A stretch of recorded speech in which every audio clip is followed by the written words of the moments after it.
નમસ્કાર દોસ્તો, રાષ્ટ્રપતિએ 23મા કાયદા પંચને મંજૂરી આપી છે. નોટિફિકેશન બહાર પાડી આ માહિતી રિલીઝ કેન્દ્ર સરકારે કરી છે.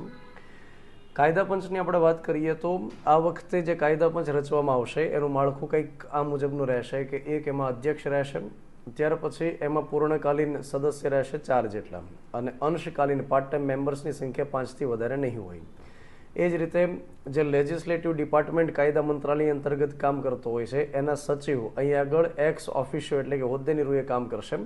અને એ જ રીતે અન્ય કાયદાકીય બાબતોનો વિભાગ જે રહેલો છે કાયદા મંત્રાલયમાં એના જે સચિવ છે એ પણ હોદ્દાની રૂએ કામ કરશે.